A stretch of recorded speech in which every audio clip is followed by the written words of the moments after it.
KKMD 727화 해외 군사 전문지 불가리안 밀리터리 번역. FA-50 도입 이후 미라지 2000을 대신할 공중우세기를 찾고 있는 페루. 떠오르는 샛별 KF-21? 아니면 전통의 강호 라팔?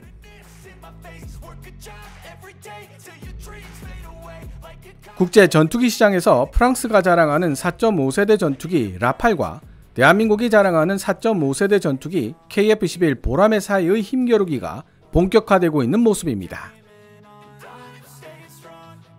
불가리아의 군사 전문지 불가리안 밀리터리는 2024년 7월 11일 페루가 노후화된 전투기 미그-29와 미라지 2000을 포기하려 한다는 제목을 달고 그 뒤를 이을 차세대 공중우세기로 대한민국의 KF-21 보라매와 프랑스 다소 라팔을 고민하고 있다는 내용의 기사를 실었고, 2024년 7월 12일 미국의 국제정세 전문지 내셔널 인터레스트는 양산형 F-22 랩터, 대한민국 KF-21 보라매가 라팔 및 유로파이터보다 우위를 점하고 있다는 제목의 기사를 게재했습니다. 내셔널 인터레스트의 기사는 후속 영상에서 번역해보기로 하겠습니다. 과연 한국인들이 야심만만하게 정해놓은 기간 안에 야심차게 설정한 수준의 전투기를 만들 수 있을지에 대해 맵고 쓴소리를 아끼지 않았던 해외 항공 전문지 플라이트 글로벌의 기사 내용도 함께 비교해보면 흥미롭기 짝이 없을 것 같습니다. 먼저 불가리안 밀리터리가 2024년 7월 11일에 게재한 기사를 번역해본 뒤 이야기를 계속 이어나가 보도록 하겠습니다. 불가리안 밀리터리 기사 원문은 노란색 글자로 표시됩니다. 페루 국방부의 공식 성명에 따르면 페루 공군은 노후화된 러시아제 미그-29 및 프랑스제 미라지 2000 전투기를 퇴역시킬 준비를 하고 있는 중이다. 차베스 카테리아노 장군은 해외 소재 전투기 제조업체 3곳이 페루 공군이 요구한 조건들을 충족시켰다고 언급했지만 구체적으로 어떤 전투기가 최종 후보 명단에 올랐는지는 밝히지 않았다. 페루 소식통에 따르면 고령화된 미그 및 미라지 전투기를 대체할 잠재적 후보 기종에는 프랑스 다소의 라팔, 유럽의 타이푼, 대한민국의 KF-21 보라매, 스웨덴의 그리펜 및 미국의 F-16 등이 포함되어 있으며, 현지 언론들은 페루 정부가 곧 차기 공중우세기 입찰 절차를 시작할 계획을 가지고 있다고 보도하고 있다. 현재 페루 공군은 조종사 훈련에 사용되는 복자형 2대에 더해 6대의 미그-29를 현역으로 운용하고 있는 중이다. 페루 공군은 8대의 프랑스산 미라지 2000을 추가적으로 운영하고 있으며 미그-29와 마찬가지로 2대는 훈련용으로 사용하고 있었다. 그러나 지난 2024년 4월 훈련 중 발생한 사고로 인해 페루 공군이 미라지 2000 한 대를 잃어버리고 말았다는 사실에 주목할 필요가 있다. 프랑스 전투기 제조업체 다소는 꽤 오랫동안 미라지 2000 유지 보수에 필요한 예비 부품을 생산하지 않았기 때문에 페루가 이를 대체할 전투기를 찾는 이유를 충분히 이해할 수 있다. 미그-29의 경우 우크라이나 전쟁이 시작되면서 각 나라들이 예비 부품을 확보하는 데 어려움을 겪고 있을 뿐만 아니라 러시아로부터 신형 전투기를 구입하기도 점점 더 어려운 상황이 되어가고 있다. 결과적으로 미국의 주요 무역 파트너이자 경제 파트너들 중 하나인 페루가 미국과 맺고 있는 긴밀한 외교관계를 고려해봤을 때 향후 미그-29를 계속 유지하는 것은 거의 불가능에 가깝다. 터키 소식통에 따르면 페루 공군 차세대 공중우세기 선정 수주전에서 대한민국의 KF-21 보라매와 프랑스 다소 라팔이 가장 유력한 우승 후보로 손꼽히고 있다. 한국 항공우주산업이 만든 KF-21 보라매는 격이 다른 최첨단 전투기라는 점에서 미그-29 및 미라지 2000의 후속 기종으로 KF-21 보라매를 고려하고 있는 페루 정부의 선택은 얼핏 이해하기 힘든 것으로 보일 수도 있지만, 머지않은 미래에 페루 정부가 한국 항공우주산업 카이가 제작한 경전투기 FA-50을 도입할 예정이라는 사실을 고려해 본다면 KF-21 보라매 도입설은 높은 설득력을 지닌다. FA-50을 통해 형성되는 군수 지원 및 물류 시스템을 고스란히 재활용할 수 있다는 점에서 KF-21 보라매 도입은 전략적으로 합리적인 결정이다. 페루 언론들은 대한민국과의 FA-50 경전투기 도입 계약이 올해 2024년 말까지 마무리될 것으로 예상된다고 보도했다. 현재 KF-11 보라매의 사례를 분석해 봤을 때 대한민국이 페루를 KF-11 개발 프로그램에 포함시키기로 결정한 배경에는 공동개발국인 인도네시아가 기술적, 재정적 문제를 이유로 해당 프로그램에 대한 참여 범위를 원래보다 크게 축소했기 때문일 가능성이 있다. KF-11 보라매는 F-22 랩터를 연상시키는 외형 설계 덕분에 현재 무장을 외부 장착하고 있는 상태임에도 불구하고 4.5세대 전투기들 중에서도 눈에 띄게 탁월한 레이더 탐지 회피 능력을 자랑하고 있다.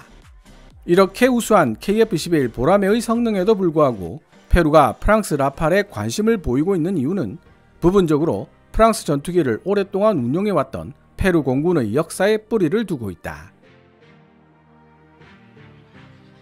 다목적 전투기인 라팔은 A사 레이더와 램젯 엔진으로 구동되는 시계외 장거리 공대공 미사일 미티어를 장착하고 있을 뿐만 아니라 훨씬 더 늘어난 무장 탑재량을 지니고 있어 이전 프랑스 전투기 모델들에 비해 여러가지 향상된 기능들을 제공한다. 여기 더해 페루의 지형이 몹시 험난하다는 사실을 감안할 때 거친 환경에서도 수월하게 착륙할 수 있도록 설계된 라팔의 튼튼한 랜딩 기어 역시 추가적인 이점을 제공한다.